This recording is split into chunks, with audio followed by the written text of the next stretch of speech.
आप देख रहे हैं न्यूज इंडिया, आपके साथ मैं हूं अभिषेक। हिमाचल प्रदेश की कांग्रेस सरकार की मुश्किलें खत्म होने का नाम नहीं ले रही हैं। हिमाचल के इतिहास में पहली बार सरकारी खजाना खाली है और सरकारी सेवकों को वेतन समय पर नहीं मिल पा रहा है। हिमाचल सरकार की किरकिरी खाली खजाना और वेतन नहीं दे पाने की वजह से हो रही थी। इसी बीच अवैध मस्जिद विवाद ने नया अध्याय खोल दिया। दरअसल शिमला के संजौली क्षेत्र में बना एक अवैध मस्जिद विवादों के केंद्र में है। अवैध मस्जिद की वजह से आम लोगों को परेशानी हो रही है। परेशानी का सबब यह है कि हिमाचल सरकार के मंत्री विधानसभा में खुद कह रहे हैं कि इलाके में महिलाओं का चलना मुश्किल हो गया है। अवैध निर्माण के मुद्दे पर कांग्रेस और बीजेपी के नेताओं के बीच बयानबाजी भी शुरू हो गई है। इन सब के बीच असदुद्दीन ओवैसी ने भी इस मामले पर कांग्रेस पर निशाना साधा, जबकि राज्य के कई मंत्रियों और पूर्व मुख्यमंत्री जयराम ठाकुर ने मस्जिद के निर्माण पर सवाल उठाए। सबसे बड़ी बात यह है कि प्रदेश सरकार में मंत्री अनिरुद्ध सिंह ने भी इस निर्माण को लेकर सरकार और प्रशासन पर सवाल उठाए, जिसको लेकर असदुद्दीन ओवैसी ने सुक्खू सरकार पर हमला बोला है। दरअसल शिमला के संजौली के मल्याणा में कुछ दिन पहले एक मारपीट के मामले के सामने आने के बाद यहां पर एक शख्स ने विशेष समुदाय के लोगों पर आरोप लगाया कि मारपीट की है, जिसके बाद हिंदू संगठनों ने अवैध मस्जिद के बाहर प्रदर्शन किया। विधानसभा में संजौली के मस्जिद विवाद को लेकर ग्रामीण विकास और पंचायती राज मंत्री अनिरुद्ध सिंह ने जोरदार तरीके से अपनी बात रखी। उन्होंने कहा कि संजौली बाजार में महिलाओं का चलना फिरना मुश्किल हो गया है। उन्होंने आरोप लगाया कि वहां होने वाली अभद्र टिप्पणियों का वे स्वयं गवाह हैं। उन्होंने ये भी कहा कि ड्रग्स और चोरी जैसी आपराधिक गतिविधियां बढ़ गई हैं। साथ ही लव जिहाद का मुद्दा भी बढ़ने लगा है, जिसे उन्होंने देश और प्रदेश के लिए एक खतरा भी बताया है। सरकार का मंत्री ने ऐसा बयान नहीं दिया होगा। प्रदेश में सभी नागरिक एक समान है। प्रदेश में सभी का धर्मों का सम्मान है और मैं ये कह सकता हूँ कि जो भी कानून व्यवस्था को अपने हाथ में लेगा, हमारी सरकार कड़ाई से उसका पालन करेगी। कानून व्यवस्था को हाथ में लेने का किसी के पास कोई अधिकार नहीं है। क्या कारण रहे हैं कि क्यों ऐसी बात फैल रही है, इस पर हमने गहनता से विचार विमर्श किया। कल शहरी विकास मंत्री ने भी इस पर अपना बयान दिया है और किसी भी प्रकार की कोई भी ऐसी वारदात को हिमाचल प्रदेश में नहीं होने दिया जाएगा। करके मैं इतना कहना चाहता हूं कि कांग्रेस इस सारे मामले को इस तरह से न देखे और हिमाचल के संदर्भ में जिस परिप्रेक्ष्य में इसको देखने की आवश्यकता है उसी परिप्रेक्ष्य में देखें। सौहार्दपूर्ण माहौल बना रहे, क्या अपील करें? मैं तो ये अपील करूंगा कि कानून के मुताबिक कार्रवाई सरकार जल्दी करे, ताकि लोगों को जो है वो शांत हम रख सकें सब लोग। और सब लोग हम अपील करते हैं कि कानूनी कार्रवाई होने दीजिए और इसमें कानून अपने हाथ में लेने की आवश्यकता नहीं है। इसके अतिरिक्त सर आज वॉकआउट भी किया गया है सदन से। हालांकि चर्चा जो डिजास्टर मैनेजमेंट को लेकर उन्होंने दूसरे राज्यों की तरह जिस तरह से अनाउंस किया गया वो मांग की गई थी, स्पेशल प्रस्ताव लाया गया था प्राइवेट मेंबर डे। देखिए, आज प्राइवेट मेंबर डे था और प्राइवेट मेंबर डे में कन्वेंशन ये रही है कि कोई दूसरा प्रस्ताव सदन में नहीं आता। सरकारी प्रस्ताव तो आता ही नहीं है। 2010 से शुरू है ये काम। ज़मीन जो है वो हिमाचल प्रदेश सरकार के नाम है, वो केवल कब्जाधारी है। 10 साल केस चलाया उन्होंने। सलीम के खिलाफ कोई रिस्पोंडेंट है सलीम, और 10 साल बाद वो खुद ही लिख के दे रहे हैं, डिपार्टमेंट लिख के दे रहा है कि इसका तो लेना देना ही नहीं है, ना वो कोई पदाधिकारी है, ना उसका कोई जो है वर्कअप बोर्ड में कोई लेना देना है।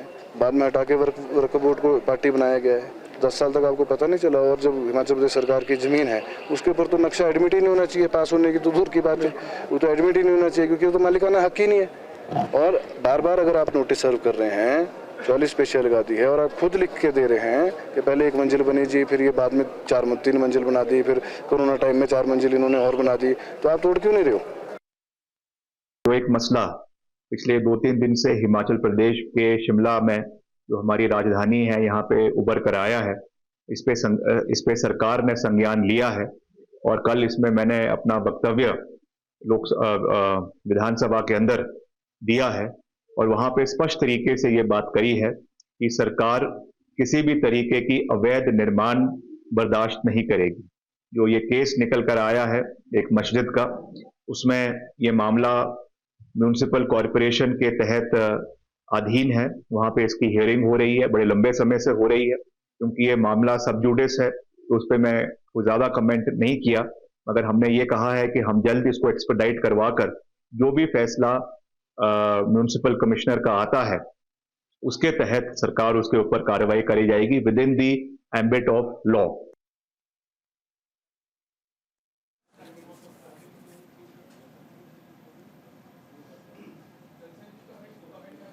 तो चलिए चर्चा आज इसी पे करेंगे। हमारे साथ एक बड़ा गेस्ट पैनल है। सबसे पहले परिचय करवा दूं, हमारे साथ दीपक शर्मा जी हैं, प्रवक्ता हैं कांग्रेस के। दीपक जी बहुत स्वागत आपका। रत्नाकर सिंह जी हमारे साथ हैं, नेता बीजेपी से। रत्नाकर जी बहुत स्वागत। हमारे साथ डॉक्टर सुनील कौशिक जी हैं, वरिष्ठ पत्रकार हैं। सुनील जी बहुत स्वागत आपका न्यूज इंडिया पर। हमारे साथ महामंडलेश्वर वेद मूर्ति नंद सरस्वती जी हैं, हिंदू धर्मगुरु हैं। बहुत स्वागत सर आपका न्यूज इंडिया पे। साथ ही हमारे साथ फजील अहमद जी हैं, मुस्लिम स्कॉलर हैं। फजील जी बहुत स्वागत आपका न्यूज इंडिया पर। चर्चा की शुरुआत आज करेंगे। इस मुद्दे को जरा समझने की पहले कोशिश करेंगे। सुनील जी चर्चा की शुरुआत आपसे करेंगे। सरकारें चाहे बीजेपी की रही हों या कांग्रेस की रही हों, पिछले 2010 से इस मस्जिद का निर्माण हो रहा है। निर्माण कैसे हो गया, सबसे बड़ा सवाल यही है। डिमोलिश हो ना हो वो भविष्य की बात, निर्माण हो कैसे गया? नहीं देखो, इसमें तो अब सरकार बताएगी कैसे हो गया अभिषेक जी, लेकिन माननीय उच्चतम न्यायालय का एक 2021 में आदेश आया था और वो पैन इंडिया आदेश था और इस तरीके के आदेश थे कि सरकारी जमीन पर कोई भी अवैध कब्जा नहीं होगा।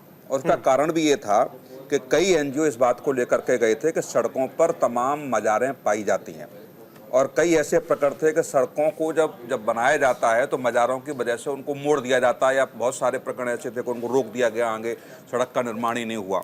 तो ऐसी स्थिति में कुछ एनजीओ सुप्रीम कोर्ट गए और ये सब सारी चीज़ें उन्होंने रखी। कई साल की सुनवाई के बाद यदि माननीय उच्चतम न्यायालय का ये आदेश सारी सरकारों को दिया जाता है तो निश्चित तौर से सरकारों की जिम्मेदारी बनती है ये। तो दूसरा सबसे महत्वपूर्ण पहलू ये है कि धार्मिक आधार पर सरकारें कैसे भेदभाव कर सकती हैं। यदि सरकारी जमीन पर यदि कोई 10 साल से मुकदमा चल रहा है तो वहाँ सरकार की अनुमति कैसे मिल गई, नक्शा पास कैसे हो गया, तमाम जो फॉर्मेलिटीज होती है मुझे लगता है कि वो सरकारी कर्मचारियों के बिना मिली भगत से नहीं होता। और ये तब अभिषेक जी आते हैं तब निश्चित तौर से सरकारें भेदभाव करने का प्रयास करती हैं। उसको वोट बैंक के नजरिए से जब आप देखते हैं, सारा कानून सारे लोगों के लिए बराबर है। ये देश संविधान से चलता है, चाहे हिंदू हो, चाहे मुस्लिम हो, चाहे सिख हो, चाहे ईसाई हो, किसी को भी सरकारी जमीन पर अवैध कब्जे करके यदि अपने धार्मिक स्थलों को बनवाने की तो अनुमति कभी हो ही नहीं सकती। बिल्कुल। लेकिन यदि ऐसा है तो निश्चित तौर से हिमाचल सरकार की जिम्मेदारी बनती है। ये नहीं हो सकता कि शांति व्यवस्था बनाए रखने के लिए कभी कभी क्या होता है, कुछ उद्दंड टाइप के लोग भी सड़कों पर उतर आते हैं। जैसे आपने अभी बगल के देश में देखा कि जहाँ 4 लाख लोग सड़कों पर उतर करके क्या कर देते हैं, जहां जिस शहर की ढाका की आबादी 2.5 करोड़ के आसपास हो और 4 लाख लोगों ने बंधक बना लिया। तो ये शांति व्यवस्था नहीं, शांति व्यवस्था बनाए रखना सरकार का काम है, स्टेट गवर्नमेंट का काम है। या कुछ ऐसे लोग जो सड़कों पर सरकार के खिलाफ या संविधान के खिलाफ उतरने का प्रयास करते हैं तो वो सरकार कम से कम केंद्र सरकार से फोर्स मांगे। लेकिन शांति व्यवस्था बनाए रखना ये नहीं आप सरकार के जो अभी एक मंत्री कह रहे थे कि शांति व्यवस्था बनाए रखना हमारा काम है। शांति व्यवस्था तो बनेगी, लेकिन सबसे अहम जिम्मेदारी आपकी है कि कानून कैसे स्थापित हो, इसकी जिम्मेदारी भी सरकार को करनी चाहिए। ठीक है दीपक शर्मा जी, कैसे ये नाक के नीचे निर्माण हो गया? देखिए, मैं क्लियर करना चाहता हूँ कि ये वैध निर्माण का इसको किसी समुदाय से जुड़ करने और ऐसा देश में दूसरे किसी जगहों पे कारपोरेशन में वहाँ नियम लागू, वहाँ ऐसे वो अक्सर नहीं। लेकिन जानता हूँ जैसा आपने 2010 ये बनी मामला आया, ये बनना शुरू 2010 तक भारतीय जनता पार्टी की सरकार हिमाचल प्रदेश में। उसके बाद हमारी 12 से 17 से 22 तक भारतीय जनता पार्टी की सरकार रही। हमें 2 साल सरकार को आए, लेकिन प्रेज नहीं करूँ ये निसंदेह अधिकारियों की से ऐसे होते हैं। और जब सरकार आया है तो संज्ञान में है, तो हमने इसमें है कि हिमाचल प्रदेश धर्मों जाति साथ लेकर चलता है, आप बाशिंदे हैं, लेकिन किसी भी व्यक्ति वैध निरंकुश जो है इजाजत नहीं जाती और एहसास नहीं है। इस तरह से जो 2010 से चला, इसमें 44 पेशियां हो चुकी। ऐसा क्या है कि इतना लंबा है? यकीनन अधिकारियों की मिलीभगत है जिसकी वजह से ये चीज हुई है। इसका कड़ा से है, कानून के अनुसार का ऊपर कार्रवाई, और जैसा ऑर्डर है सामने हमारे जो मंत्री हैं विक्रम जी, उन्होंने भी विधानसभा पर अपनी स्टेटमेंट रखी है, और हमारे जो मंत्री इलाके के जहाँ उन्होंने भी कहा है, तो भी में वैध से होगा कानूनन जो भी। दीपक जी, सिंपल सा है, सवाल का जवाब नहीं मिला। सवाल सिंपल सा है, प्रशासन, आपने ये कहा कि सरकार कभी बीजेपी की कभी आपकी, दोनों की सरकार रही है, जिम्मेदारी दोनों सरकार की है। और कैसे निर्माण कैसे हो रहा है जब 2 मंजिला तक पहले था? वहां के जो स्थानीय लोग कहते हैं कि 2 मंजिल तक पहले था, फिर 4 मंजिल हो गया। 2010 से लेकर के अभी तक अगर देखें 30 से 35 बार नोटिस दिया गया कि निर्माण को रोकिए, निर्माण को रोका नहीं जा सका। तो मतलब आप, चाहे आपकी सरकार हो या बीजेपी की सरकार हो, किसी ने कोई इस पे एक्शन ही नहीं लिया, सभी लोग बस देखते रहे। ऐसा लगता क्या तो कह सकता हूं कि बिना भगत से के सामने नहीं हो, कोई ना कोई संरक्षण है हमारे ध्यान में। ये तो सबको दिख रहा है सर कि कहीं ना कहीं कुछ तो है, तभी तो। ठीक है, आते हैं फिर से आपके पास। रत्नाकर जी, ये कैसे हो गया सर? लोग वहां के परेशान हैं, ये अब तो वहां के मंत्री भी स्वीकार कर रहे हैं कि महिलाएं वहां चल फिर नहीं पाती हैं, लव जिहाद के मामले बढ़ गए हैं, चोरियों के मामले बढ़ गए।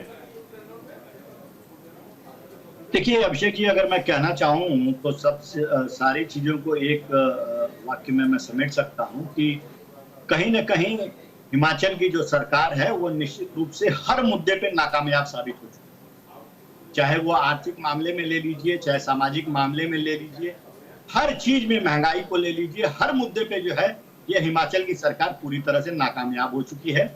और आप जानते हैं कि वोट बैंक की राजनीति किस कदर कांग्रेस पार्टी करती है कि अगर एक विशेष समुदाय का कोई कहीं पे अगर अवैध निर्माण होता है, अवैध कब्जा होता है, तो उस पर ना तो कार्रवाई की जाती है, ना उनको छेड़छाड़ करने की कोशिश की जाती है, क्योंकि इनको डर रहता है कहीं कि वो विशेष समुदाय जो है इनसे नाराज न हो जाए और वोट बैंक इनसे छिटक न जाए।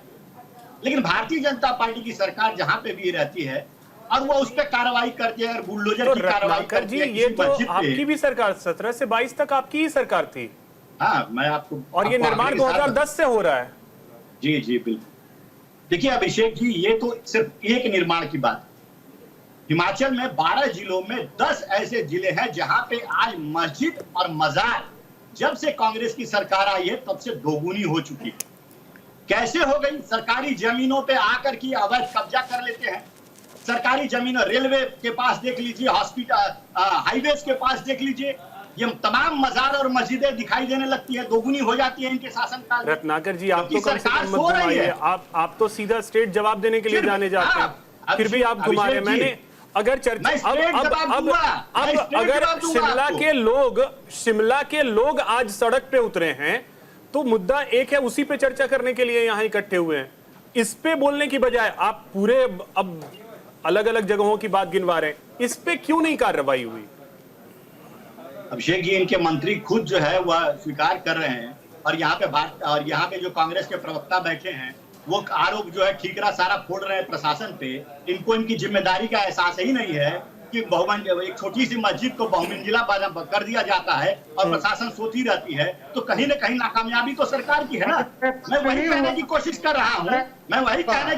रहा हूँ कि ये विशेष समुदाय जो जिसको पालन पोषण कांग्रेस पार्टी करती है, ये कहीं पे एक आते हैं और एक आने के बाद उनके पीछे 50 आते हैं और फिर वहां पे जो अल्पसंख्यक होते हैं जो अल्पसंख्यक होते हैं वो बहुसंख्यक बन जाते हैं और बहुसंख्यक जो होते हैं वो अल्पसंख्यक हो जाते हैं और उपद्रव की घटना होती है और जब उपद्रव की घटना इस तरह से होती है तो इस तरह से मामला संज्ञान में आता है और जब मामला संज्ञान में आता है, जब भारतीय जनता पार्टी उसको कार्रवाई करने के लिए कहते हैं तो ये कहते हैं कि हिंदू मुसलमान की राजनीति करते हैं, ये देखिए ये दंगा भड़काने की राजनीति करते हैं। अरे भाई, आप विशेष समुदाय को पालन पोषण और वरदहस्त देने का काम कब तक करेंगे? आज जहां जहां आपकी सरकारें हैं वहां पे देखिए कितनी संख्या में मस्जिदें और मजारें बढ़ गई हैं, कितने समुदाय के लोग। और आप अवैध जो घुसपैठिए होते हैं, अवैध जो लोग आते हैं उनको आप राशन कार्ड दे देते हैं, कौन रोक रहा है? घुसपैठिए उनको उठा करके फेंकिए देश के बाहर,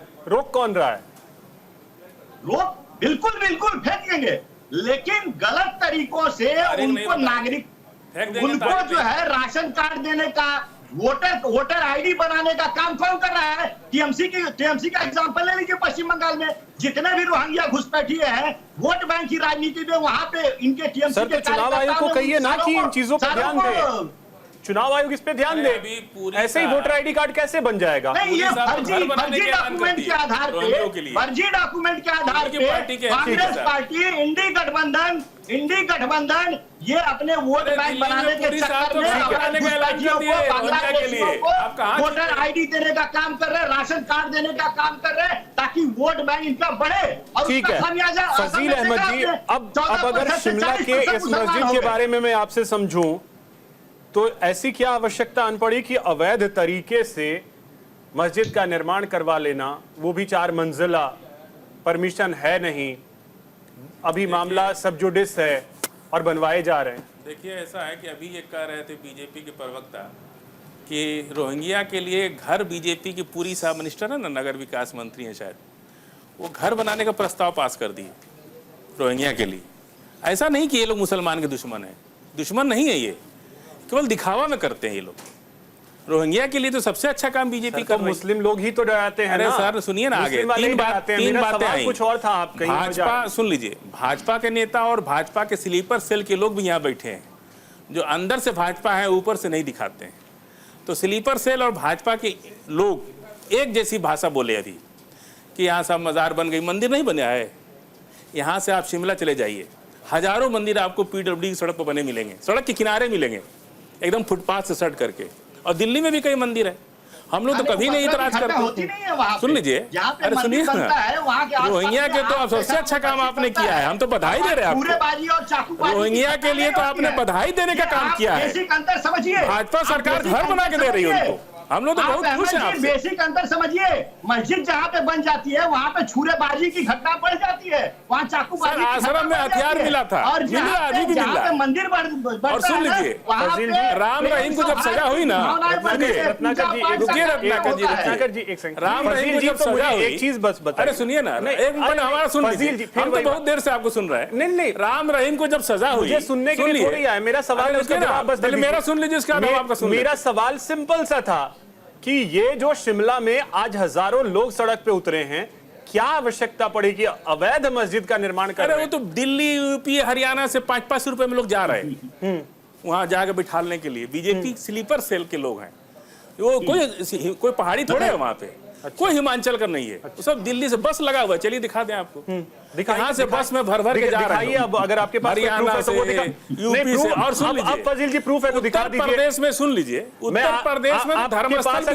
वीडियो पास है सर, ये सारे हमारे साथ कैमरा लेके चलिए, उस पर बहस मत कीजिए। नहीं, आप मेरे साथ कैमरा, आपके पास अगर विजुअल आप नहीं दिखाएंगे ना, दिखाऊंगा, आप नहीं दिखाएंगे। अरे गोदी मीडिया के लोग थोड़ा दिखाएंगे सब, आप विजुअल दिखाइए। आप मेरी बात सुनिए, मैं ऑन एयर दिखाता हूं, हम दिखा देंगे। आप चलिए, हरियाणा से लोग खत्म करके चलिएगा हमारे साथ कैमरा लेके, हम खुद वीडियो बना के आपको भेज देंगे। तो वही तो कह रहे हैं, 500 रुपए में जा रहे हैं लोग हिमाचल। बीजेपी स्लीपर सेल के लोग वहां बैठे हैं, जो दिखते नहीं है बीजेपी के, लेकिन है वो विक्रमादित्य BJP। सिंह अब सुन जो लीजिए, वहां के मंत्री हैं वो बीजेपी के स्लीपर सेल हैं। अरे पूरा होने दीजिए। अरे विक्रमादित्य सिंह, राम रहीम को जब सजा हुई, मंत्री है ना, अब देखिए हम चुप हो जाएंगे, फिर हम नहीं करेंगे, चुप होने की बात ही नहीं है। नहीं आप गलत कर रहे हैं, आप किसी नहीं बोल रहे जाएंगे, रोका भी नहीं जाएगा। राम रहीम पूजा कुछ जा रहा है, जा कहीं राम रहीम आपको तकलीफ ज्यादा है, आपको रोका भी नहीं जाए। राम रहीम को जब सजा हुई, सुनिए, जो आपको राम रहीम को जब सजा हुई, 3 जिला को किसने तबाह कर दिया? मुसलमान थे वो।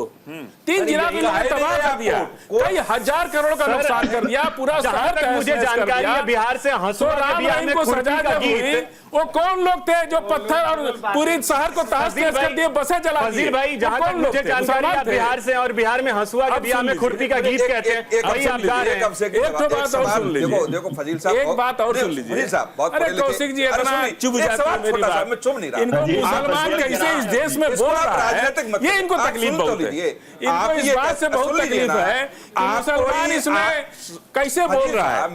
भैया भारत के नागरिक हमारा देश है, हम बोल सकते हैं। आपको चुभे तो चुभता है, हमारे को कुछ है। अरे सर, बोलने का बिल्कुल, हम इस देश के नागरिक हैं, ये देश हमारा है, हम बोलेंगे इसमें। आप बोलने दीजिए, चाहे मत बोलने दीजिए, ठीक है। आपको चुभते रहिए, आपके चुभने से हमारे को कुछ फर्क नहीं। अरे प्रभु, लेकिन जो सवाल है उसका जवाब दीजिए। आप दलित का उत्पीड़न करते हैं, इस देश में आदिवासियों को दबा के रखते हैं, दलितों से गोबर फेंकवाना चाहते हैं, वही नेचर आपका मुसलमान के साथ भी। गोबर आप फेंक लो, कौन रोक रहा है आपको? आप चाहते हैं कि मुसलमान गोबर आप फेंक लो, कौन रोक रहा है आपको? आपने दलितों को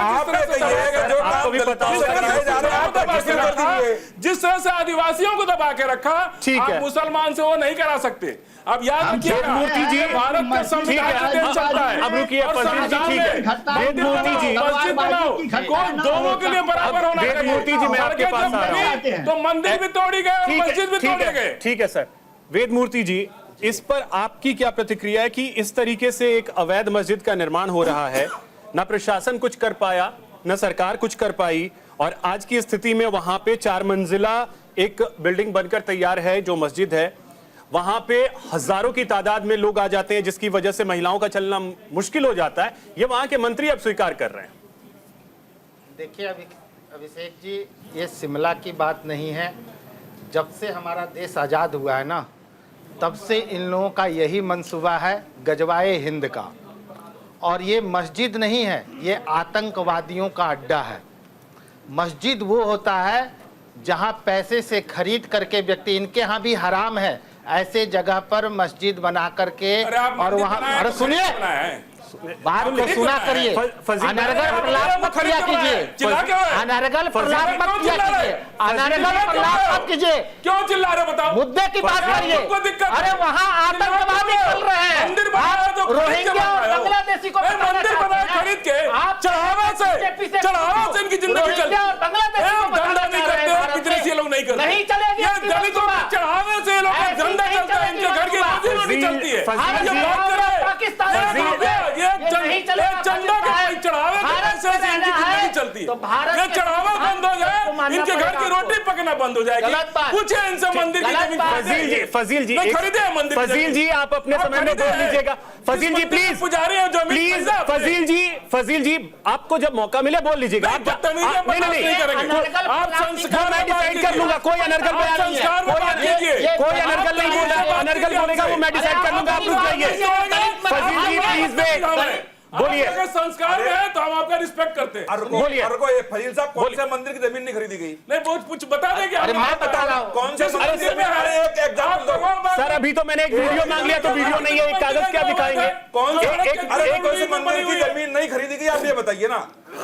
हमारे देश में मंदिर मस्जिद की जमीन नहीं खरीदी एक बताओ ना। चलिए ठीक है, सरकार की जमीन पे। अरे सर, वहाँ के मंत्री बोल रहे हैं कि सरकारी जमीन है, अवैध तरीके से बना, वहाँ के मंत्री बोल रहे हैं। भी कहते हुए सुना है कई टीवी चैनल्स पे कि ऐसी मस्जिद जहाँ बने बिना खरीद के वो हराम मानी जाती है। वो अरे ये है वहाँ पे 100 साल से मस्जिद है। अरे सुनिए, अरे हम क्या बनने से पहले जब सरकार वो करकट के मस्जिद में था, फिर एक स्टोरी बना, फिर 2 स्टोरी बना, और ठीक है, उसका वहाँ के मंत्री झूठ बोल रहे हैं। बोल देंगे किसी को? अरे सर, वहाँ के मंत्री झूठ बोल रहे हैं, वो भाजपा में जाने वाले हैं। अच्छा, दोनों में गजब भाई, इसलिए वो भाजपा को खुश कर रहे हैं। कौन से अनिरुद्ध? क्या बोल रहे हैं? कौन से वाले, अनिरुद्ध या दूसरे वाले? कौन? क्योंकि दो मंत्री बोल रहे दोनों जा रहे हैं। अनिरुद्ध ने कहा कि हम बाहरियों को बर्दाश्त नहीं करेंगे, क्योंकि उनको मालूम है कि 5-5 रुपए बीजेपी ले आ रही इनको। तो सरकार उनकी दुखद है कि उनसे फिर नहीं संभल, उनसे नहीं संभल रहा है, फिर उनसे नहीं संभल रहा है, फिर वो खुद कह रहे हैं कि 2010 से इलीगल कंस्ट्रक्शन चल रहा है। स्वामी जी बोलिए। पहाड़ी धरना प्रदर्शन करता है, क्या पहाड़ी तो अपने संयम से रहता है। ठीक है फजील जी, स्वामी जी बोलिए जल्दी से। फजीहत न कराइए भाई, इस तरह का बयान देकर अपनी फजीहत मत कराइए फजील जी। ठीक है रत्नाकर जी रुकिए, फजीहत मत कराइए जी। वहाँ पे जो निर्माण किया गया वो सरकारी जगह पर अवैध मस्जिद बनाया गया। सुन लीजिए, अरे सुनिए ना, अरे मैं हो क्या रहा हूँ, सुन लीजिए फजील जी। नक्शा पास है, ठीक है एक छोटे से ब्रेक के लिए मुझे रुकना है, ब्रेक के बाद लौटते हैं। स्वामी ब्रेक के बाद एक बार फिर से आप सभी का स्वागत है। स्वामी जी बात पूरी कीजिए, उसके बाद फिर आगे बढ़ते हैं। जी अभिषेक जी, देखिए मैं कह रहा था कि वो जो मस्जिद बनाई गई है वो पूरी तरह से निराधार है और वो सरकारी ज़मीन पर बनी है। और देखिए ये अड्डा बनाते हैं, वो मस्जिद धार्मिक जगह नहीं है, वो अड्डा है आतंकवादियों का, रोहिंग्या का और बांग्लादेशियों का। अरे सुनिए सर, अरे सुनिए तो सुनिए ना, सब फर्जी आईडी कार्ड लेकर के वहाँ गए हैं और जा करके वहाँ देख लीजिए ना, वहाँ जो लव जिहाद हो रहा है, हमारी बहनें सड़क पर नहीं निकल पा रही है। और देखिए आड़ वक्फ बोर्ड का आड़ लेकर के इसी तरह लैंड जिहाद हो रहा है। और ये शिमला की बात जो है पूरे देश में इस तरह की चीजों को किया जा रहा है और इस तरह की चीजें वहाँ जमात के लोग आते हैं। और सबसे सेफ जोन जो पंचक छात्र लोग हैं, जो मदरसे में पढ़ने वाले, जो आतंकवादी विचारधारा के लोग हैं, उनको संरक्षण दिया जाता है। ऐसे ऐसे जो है मस्जिदों में उनको खाने के लिए उनको असला, सबसे सेफ जोन जो है हमको बताना दीजिए कि 84 में सिखों का नरसंहार किस धर्म के लोगों ने किया करते हैं, डकैती करते हैं, 84 में सिखों का नरसंहार किस धर्म के लोगों ने किया, जिहाद करते हैं और उसके बाद आकर के उसी मस्जिद में उनको संरक्षण बोल नहीं रहे। 84 में तत्काल ऐसे 84 में सिखों का नरसंहार किस धर्म के लोगों ने, अभी फिलहाल सब जुड़ी से नंबर आएगा, मछली बाजार मत बनाइए। 84 में सिखों का नरसंहार किस धर्म के लोगों ने किया। फजील ना आपकी बात पहुंच पाएगी, बोलिए ना, बात पहुंच पाएगी, अरे आपकी बात पहुंच पाएगी ना उनकी बात पहुंच पाएगी, इसलिए एक एक करके। किसने किया? अच्छा एक ही चीज बता दीजिए कि मणिपुर में ईसाइयों को चर्च किसने जला दिया? सर एक सेकंड, मुझे बस इतना बता दीजिए, दो मंत्री दोनों के बाइट अभी हमने आपको सुनवाए, कहिए तो फिर से सुनवा देता हूं। विक्रमादित्य हमारे सवाल और अनिरुद्ध नहीं, मैं सिंपल सा कह रहे कि मस्जिद में अड्डा सिंपल अभी सिंपल सा मैं पूछ रहा हूं, सिंपल सा दो मंत्रियों के बयान है, दोनों कांग्रेस के मंत्री हैं, आपको बीजेपी के मंत्रियों से प्रॉब्लम अगर रोकना चाहिए था कहने से कि आप नहीं कह सकते कि मस्जिद में। सर मेरी बात सुन लीजिए, नहीं मस्जिद में अगर 84 में, अरे प्रभु सुन लीजिए, सुन लीजिए, वहाँ रोहिंग्या जाकर के बस रहे हैं, रोकना चाहिए था, वहाँ रोहिंग्या जाकर के बस रहे हैं, रोहिंग्या को हम क्या कहें, रोहिंग्या जाके बस रहे हैं। ये प्रदेश के मंत्री का बात नहीं बोल सकते आप, प्रदेश के मंत्री का बयान है सर, किसी दूसरे का नहीं है। आप बयान को भी ना माने तो हम आपको नहीं मानेंगे। बैठे हैं सर, आप अगर कट्टरपंथियों की तरफ बात करेंगे फिर बहुत मुश्किल है बात। इसमें कौन कट्टरपंथी बन रहा है? प्रदेश के मंत्री बोल रहे हैं, रोकना चाहिए था, प्रदेश के मंत्री बोल रहे हैं सर, मैं नहीं बोल रहा हूँ, तो आपको इनको रोकना चाहिए था। अरे भाई आप भी अपराध में शामिल हैं, आप नहीं कह सकते किसी सरकार बोल रही है। कौशिक जी आप बता दीजिए 84 कोई माने या ना माने, लेकिन प्रदेश का मंत्री जब खुद ये कह रहा है कि वहाँ चोरी की घटनाएं बढ़ गई हैं, वहाँ पे लव जिहाद के मामले बढ़ रहे हैं, दिल्ली में भी चोरी होती है, अरे दिल्ली में भी मर्डर होता है। हिमाचल बहुत शांत प्रदेश था सर, हिमाचल बहुत शांत प्रदेश था, आपको पता होगा। आप मुसलमान को दोषी ठहराएंगे? अरे सर मैं नहीं ठहरा रहा हूँ, लव जिहाद के लिए किसका काम है? लव जिहाद के लिए किसको जिम्मेदार ठहराएं? जिहाद आपकी अपनी कमजोरी है। लव जिहाद के लिए किसको कानून बना रखा है लव जिहाद पर? तो अरे भाई कर तो आप ही, कर तो कौन रहा है? उनका पालन क्यों नहीं करते? कौन कर रहा है लव जिहाद पर? कौन रहा है? नाम छिपा करके कौन कर रहा है? ठीक है कौशिक जी, अगर प्रदेश का मंत्री ही इस चीज को स्वीकार कर रहा है कमजोर तो हम फिर क्या करें? यानी प्रदेश सरकार अपनी विफलता की सर प्लीज फजील जी और स्वामी जी रुकिए, कौशिक जी 5 करोड़ लोग हिंदू धर्म को छोड़ के चले गए सरकार ही और 22 अपनी भूमिका सर और बुद्धिस्ट बन गए, फजील जी उसके लिए भी हम जिम्मेदार हैं, उसके लिए भी मुसलमान जिम्मेदार है। नहीं, किसी चीज के लिए जिम्मेदार नहीं है, ठीक है। दो चीजें आपसे, कौशिक जी यानी प्रदेश सरकार अपनी खामी खुद बता रही है। देखो राजनीतिक बातें तो होगी, लेकिन सरकार का मंत्री खुद कह रहा है इस बात को लेकर के, और उन्होंने सार्वजनिक रूप से कहा है, ऐसे नहीं किसी मीटिंग में कह दिया हो विधानसभा चल रही थी तो विधानसभा में सत्र के दौरान भी उन्होंने ये पक्ष रखा।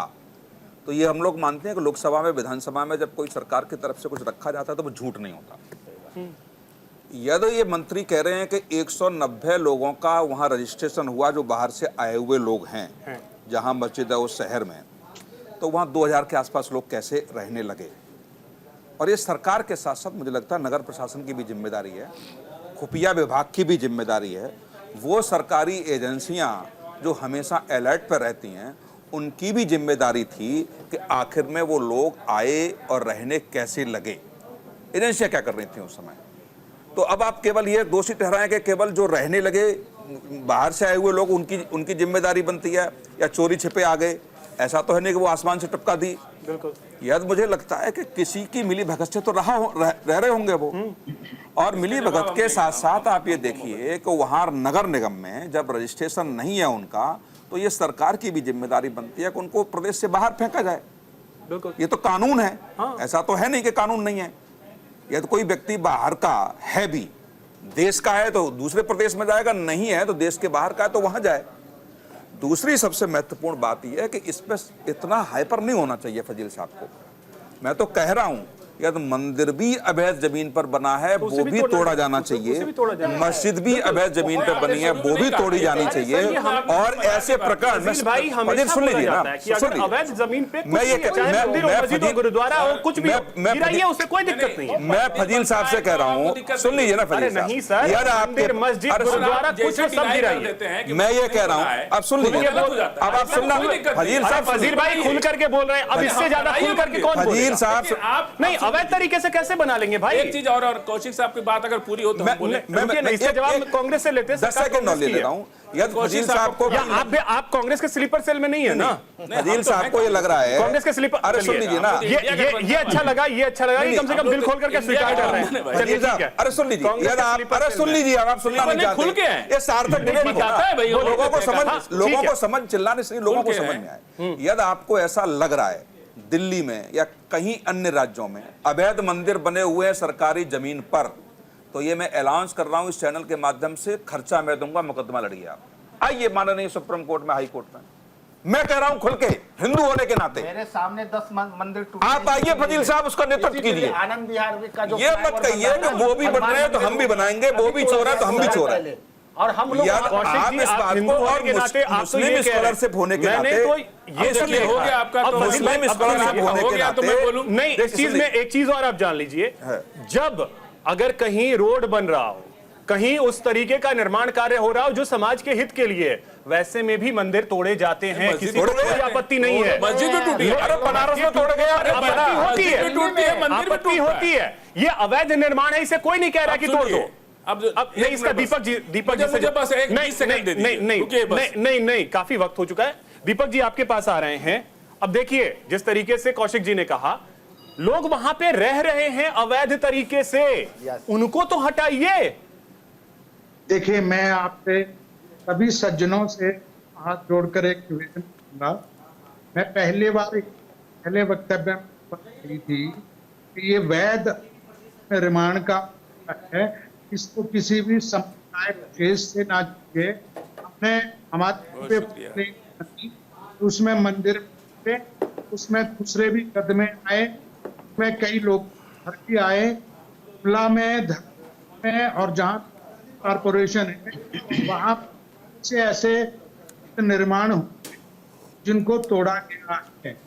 मैं इस बात के प्रतिनिधि होने के दूर करता हूँ कि यहाँ पे मैंने ये बात और कही है विधानसभा में कि ये जमीन की है, मैं अवैध, लेकिन इस संप्रदाय से हम हिमाचल बहुत हिंदू मुस्लिम सब हम भाई हैं, हमें यहाँ पे कोई नहीं है। लेकिन एक बात है कि हिमाचल प्रदेश, देखिए दीपक जी, वहां के जो स्थानीय लोग हैं, उनका ये कहना, जो स्थानीय लोग हैं उनका कहना है कि दिक्कतें होती हैं। प्रदेश के मंत्री ये कह रहे हैं कि महिलाओं का वहां चलना मुश्किल हो जाता है।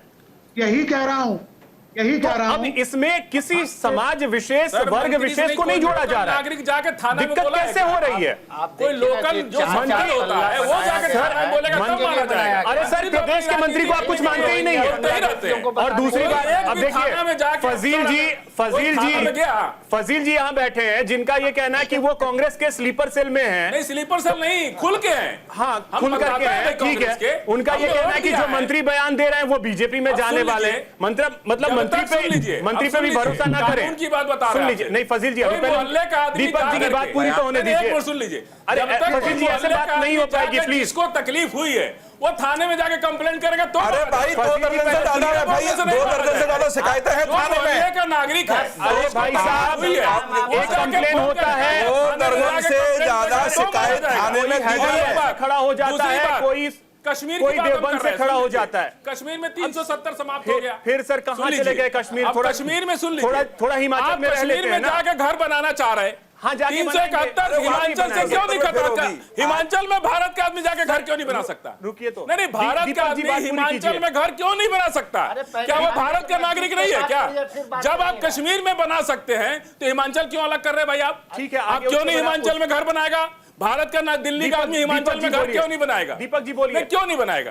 अरे दीपक जी से पूछ लीजिए, सरकार को उन्हीं की है, पूछ लीजिए। मैं इसका जवाब दे दूं कांग्रेस की सरकार आपको। सर एक सेकंड, कौशिक जी, ठीक है। अब कहीं मैं वही बात को जो है सहमत होते हुए कह रहा हूँ कि हिमाचल प्रदेश में ऐसे अवैध निर्माणों के बारे में सरकार सख्त है। हमने इस बारे में अब काम कर रहे हैं। जहाँ तक भाई साहब ने कहा कि हमारे कह रहे थे कि हिमाचल प्रदेश में फजील अहमद साहब के हिमाचल प्रदेश जमीन क्यों नहीं दे सकते, इसके बारे में हमारे यहाँ के बनपा ने एक परमिशन लेनी है। ऐसा नहीं है कि नहीं दे सकते हैं, दीपक जी अभी वो विषय नहीं है, अभी वो विषय नहीं बोलने दीजिए। अभी वो नहीं फजील जी, नहीं 371 विषयांतर में नहीं हो सकता। 371 है तो हम 371 पे जिस दिन चर्चा होगी कर लेंगे। क्यों नहीं घर बना? अभी मैं विषयांतर नहीं हो दिल्ली का आदमी हिमाचल अभी एक निर्माण हुआ है, गलत निर्माण हुआ है, उसको लेकर के सड़क पे लोग हैं, मैं उस पर चर्चा कर रहा हूँ, आज इसी पे चर्चा करेंगे। हमारे दोनों मंत्रियों के बारे में जो आप कहते हैं, हमारे दोनों मंत्रियों ने बिल्कुल ठीक कहा है। दोनों फजील जी कह रहे हैं कि बीजेपी को खुश करने के लिए वो बयान दे रहे हैं, बीजेपी में वो जाने वाले हैं। नहीं, ये बिल्कुल गलत है। कारण है वैध निर्माण ए करे, बी करे, सी करे, उसके खिलाफ कार्रवाई। ठीक है, चाहे वो मुस्लिम हो, सिख हो, ईसाई हो, या कोई भी व्यापारी हो, अगर अवैध निर्माण होता है तो उसके ऊपर कार्रवाई कानूनन। ये नहीं है हम बुलडोजर, ठीक है, वाले हम कानून के अनुसार, उसके गाइडलाइंस भी आ जाएंगे सुप्रीम कोर्ट की तरफ से जल्दी ही। ठीक है रत्नाकर जी, बुलडोजर वाला एक्शन यहां नहीं हो सकता। बिल्कुल सही कहा आपने। बुलडोजर एक्शन करने के लिए इच्छा शक्ति की जरूरत होती है, और वह इच्छा शक्ति भारतीय जनता पार्टी शासित राज्यों में है। अगर कोई भी व्यक्ति गलत तरीके से, अवैध तरीके से कोई भी कहीं पे भी निर्माण बंगाल में भी चला है बुलडोजर, ऐसी बात नहीं है। इच्छा शक्ति बंगाल में भी चला है, बीजेपी के दफ्तर टूटा है वहाँ, बंगाल में भी चला बुलडोजर। फजील भाई वो पूरी तरीके से चुप थे। नहीं फजील भाई वो पूरी तरीके से चुप थे। राजनीतिक बात बोल रहे हैं ना, अरे कुछ भी हो, बीच में नहीं, जब नहीं जानकारी इतनी तो कटसी रखिए, इतनी तो कटसी रखिए। बंगाल में भी चला है सर, इतनी तो कटसी रखिए कि कोई अगर चुप है पूरे डिबेट में और अपने समय पे बोल रहा है तो कम से कम उन्हें बोलने दे। बोलिए रत्नाकर जी। ऐसे लोग जो है ना वो बंगाल की जानकारी नहीं थी, दूसरों की सुनेंगे नहीं। बंगाल की जानकारी चश्मा ही वैसा पहनते हैं, इनको चश्मा ही वैसा पहनाया जाता है कि ये खुद वैसे ही सुनना चाहते हैं जो इनको पसंद है। अभी ये कह रहे थे, जो अगर मंत्री अगर कहता है कि ये गलत हुआ है, वो भी भाजपा में शामिल होने वाला है। अगर कहीं पे कोई अवैध निर्माण हुआ है, चाकूबाजी की घटना होती है, तो पुलिस थाने में क्यों नहीं गए? यही तो दिक्कत है इन लोगों। अरे सर, तो थाने में अब यही बात है, फिर अब न बोलेंगे तो आप कहेंगे यही तो बेसिक नॉलेज नहीं है, जब ये कानून की जीरो नॉलेज है इनको। ये बैठ गए टीवी पे आकर के, जीरो नॉलेज है आपको कानून की। जब तक कि कोई आदमी सफरर जिसको गाली दी गई है, जब तक वो थाने में नहीं जाएगा, वो हमारे से ज्यादा गाली दी गई है, जब तक वो थाने में नहीं जाएगा। जानकारी नहीं है फजील जी, ऐसे नहीं, ऐसा नहीं होता है। आप इस तरह से इनोसेंट लोगों को ले आकर बैठा लेते हैं, या तो आप हम लोग के साथ मत बैठा कीजिए, इतनी जानकारी बेसिक माफी के साथ आपको नॉलेज बेसिक जानकारी है उतना ही महत्व रत्नाकर जी का है। करके सर प्लीज कौशिक जी अरे तो यही तो है कि ये चीज जानकारी मामले दर्ज है वहां पे थाने में शिकायत दर्ज है, कुछ हुआ नहीं, कोई एक्शन नहीं हुआ, तब क्यों लोग उतरते हैं सर? आप बता दीजिए वो रोड पे क्यों उतरता है? फिर कोई भी रोड पे क्यों उतरता है? अरे सर एक चीज, कोई रोड पे क्यों उतरता है? कोई रोड पे क्यों उतरता है? पीडब्ल्यूडी क्यों उतरता है रोड पे? मुझे बस इतना बता दीजिए ना, क्यों रोड पे उतरता है? अरे सुन तो लीजिए, आपकी बात सुनने नहीं पड़ता है। ऐसे जाहिलों को समझ नहीं आती है। ऐसे जाहिलों को समझाने के लिए भारतीय जनता पार्टी की सरकार होनी चाहिए। बोलिए रत्नाकर जी। ठीक है रत्नाकर जी बोलिए। मेरे बारे में इतना अनर्गल प्रलाप कर रहे थे, ऐसे जाहिल व्यक्ति जो है ना, ये जो इनके ऊपर जाहिलों को भारत के जाहिलों को जब जैसे जाहिल व्यक्ति जो बैठे हैं यहाँ पे, फजील जी प्लीज प्रैक्टिस में ही नहीं है। नहीं सर किसी भी सोशल एक चीज जान लीजिए फजील जी, नहीं बच्चे को नॉलेज है कि माफी के साथ जिसके साथ हुई है और जिस जगह पे हुई है, अगर वही अदालत में उसको वही सुनेगी। फजील जी दिल्ली के होने के लिए नहीं चलेगा तो फिर बहुत मुश्किल है। उत्तर प्रदेश का मुकदमा फजील जी पर्टिकुलर नहीं होने, कैसे व्यक्ति को लाके बिठा दिया है? करता है क्या? तैयारी नहीं है सर। फजील अहमद का ऑडियो डाउन कीजिए प्लीज। बोलिए रत्नाकर जी। मैं डिबेट में शुरू में कहने वाला था कि पूरा डिबेट ये खराब करेंगे अगर इनकी ऑडियो डाउन नहीं किया जाएगा। रत्नाकर जी पर्टिकुलर बिल्कुल नहीं, पर्टिकुलर कोई नहीं हो सकते, हर गेस्ट का सम्मान है। इस विंडो में दिख रहा है, सबका बराबर सम्मान है। इनको सिखाइए। अगर मैं इनके स्तर पर जाऊं तो बहुत कुछ बोल सकता हूं इनके बारे में। सभी हमारे लिए सम्मानीय है। इस विंडो में जो भी दिख रहे हैं पर्टिकुलर कोई नहीं हो सकते। इनको समझाइए। मैं इनके स्तर पे जाकर अगर बात करूंगा तो मैं बहुत कुछ कह सकता हूं। नहीं रत्नाकर जी बोलिए अब। जी बिल्कुल। देखिए अभिषेक जी, यही सबसे बड़ी कमजोरी कहां पे है। हम लोग अगर ऐसे वर्ग से समुदाय से जहां ये बिलोंग करते हैं, ये गलत को स्वीकारेंगे नहीं कभी। अगर कहीं पे अवैध निर्माण हुआ है, कहीं कोई गलत किया, चाकूबाजी की घटना हुई है, कहीं अगर डबल मंजिला अगर मस्जिद को बनाया जाता है और हम ऑब्जेक्शन लेते हैं। फजील जी ऐसे नहीं हो। ऑडियो सारे डाउन कीजिए, ऑडियो सारे डाउन, सिर्फ और सिर्फ रत्नाकर जी का ऑडियो अप रहेगा, सारे ऑडियो डाउन। रत्नाकर जी बोलिए।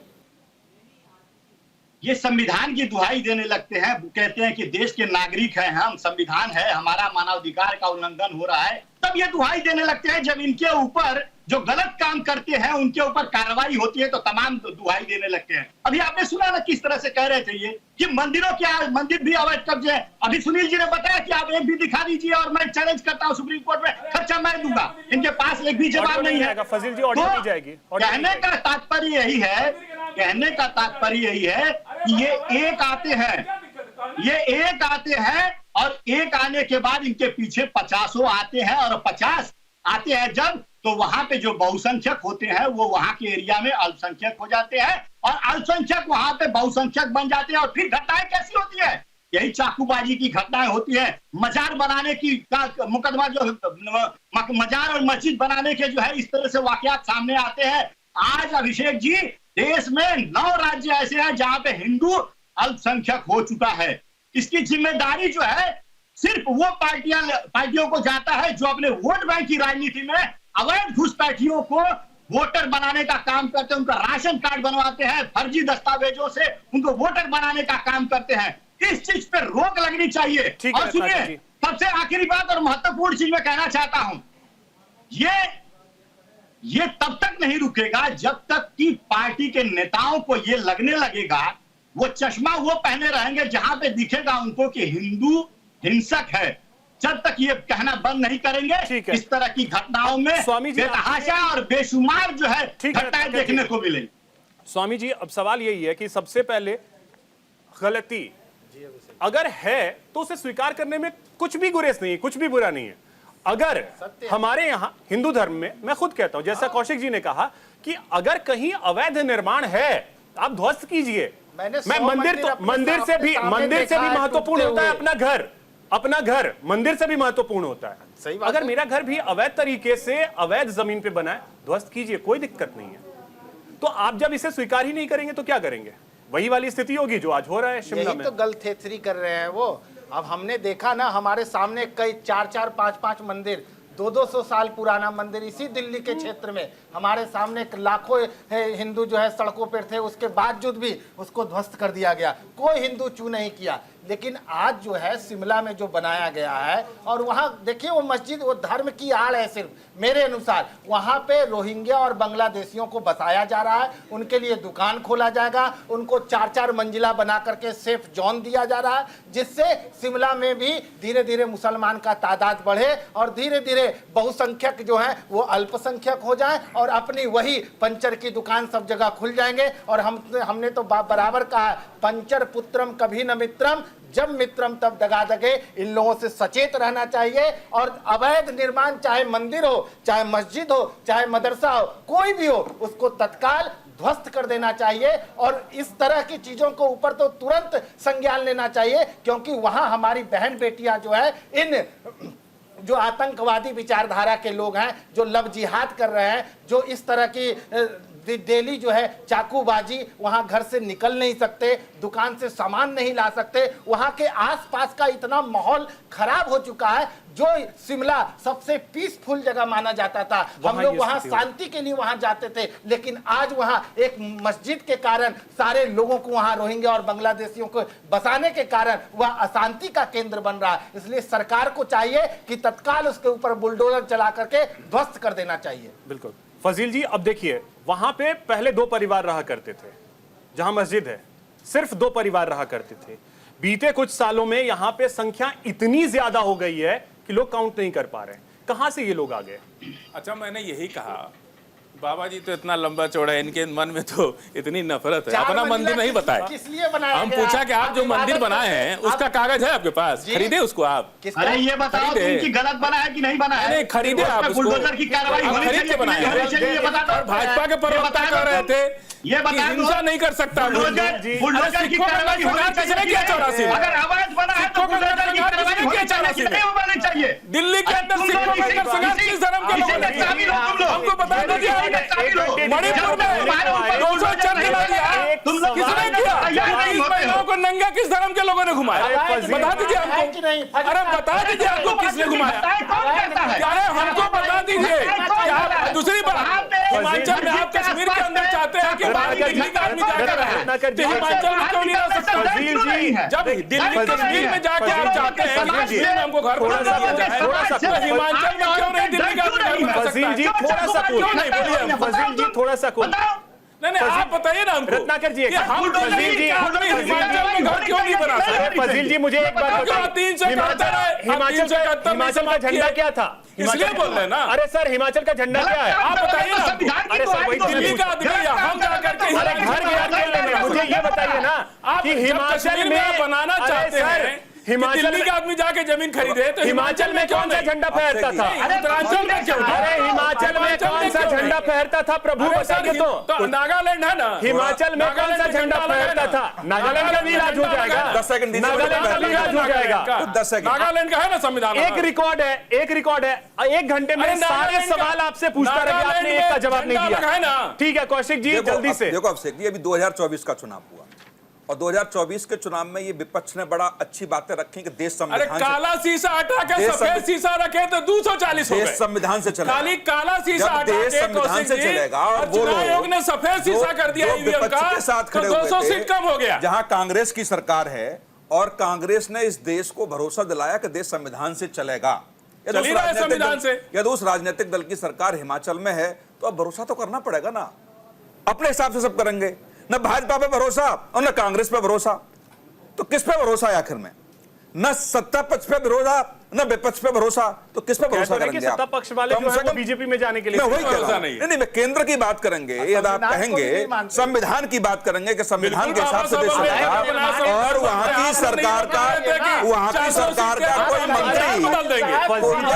का कोई मंत्री कहे संविधान में ये कहा लिखा है कि अवैध मस्जिद का निर्माण करो, मानते हैं संविधान को, गर्व करते हैं। और कहा लिखा है बाबा साहब अम्बेडकर के संविधान पर, बाबा साहब अम्बेडकर के संविधान पर गर्व करते हैं। एक जवाब ये लोग कह रहे थे कि अरे सुन लीजिए 400 सीट दे तो हम एक सवाल और देंगे। एक सवाल का जवाब दे दूं। बार बार तुम ये कहते रहे कि 84 के दंगे में किसने किया। आपने कहा मैं कांग्रेस का स्लीपर सेल हूं, खुला मंच पे आपने कहा। आप बोलिए ना, वही स्लीपर सेल थे, उन्हीं के साथ 84 में दंगे कराए।